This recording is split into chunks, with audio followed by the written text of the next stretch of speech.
I got into an altercation on Facebook because, well, I'm a grown-ass man. I got into an altercation on Facebook because they were asking inappropriate questions. They were saying things like, hey, how come you're in this mom's group?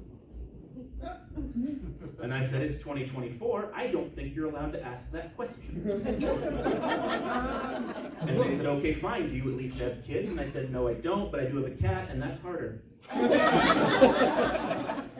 Then they kicked me out of the group. But I stand by what I said. Having a cat is harder because eventually your human child will learn English.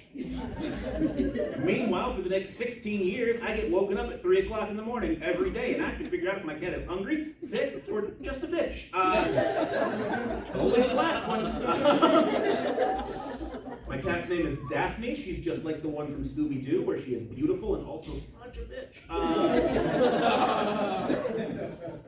What I don't like is when people treat their pets like people. And I understand there's a lot of white ladies in this room right now that are mad as hell at me. I understand that. The reason I don't like when people treat their pets like people is because pets are better than people.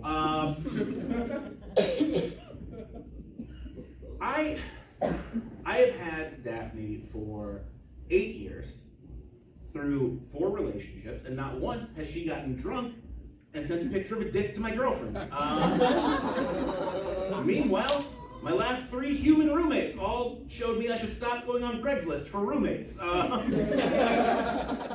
That being said, if a person treated me the way that my cat treats me every single day, we're not going to keep hanging out. My buddy Tyson, that I mentioned earlier, I've known him for 11 years. If he called me up, he'd say, come over, we got to talk. I'd say, cool, I'll be there in a minute. He says, no, you got to get here now. I would rush over to his home. I would knock on the door. He would open the door. I would go to shake his hand. And then he smacks me, bites me, and runs away. I'm only falling for that 2, maybe 3 times. Meanwhile, fucking Daphne, I'll be sitting there reading a book. That's a lie. I can't read. I'll be sitting there playing Crash Bandicoot, drinking a Zima, because I'm under contract to make a certain number of 90s references. I'll be sitting there playing my game, drinking my drink. I hear a little meow. I look over. She's giving me the eyes.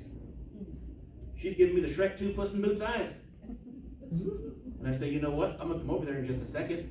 I'm going to rub that belly. I go back to my game, I hear another meow. Now, not only am I getting the eyes, she's also on her back. She's showing me her belly. She's inverted like Maverick from Top Gun because I also do 80s references.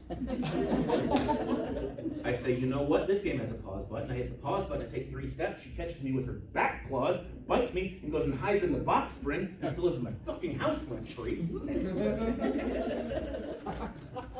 These jokes are brought to you by January of 2019 when I got fired from a job and spent a bunch of time with my cat.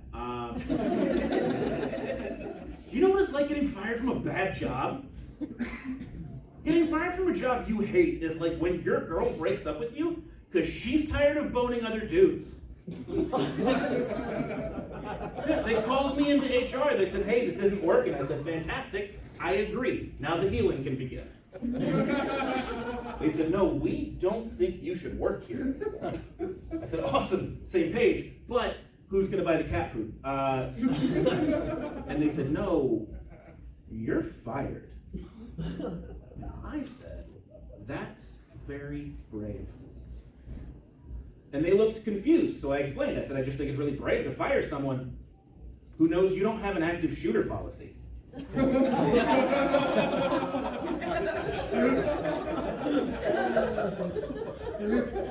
And that's how you find out how handcuffs feel in a non-recreational setting. That is my time. Are you having fun so far?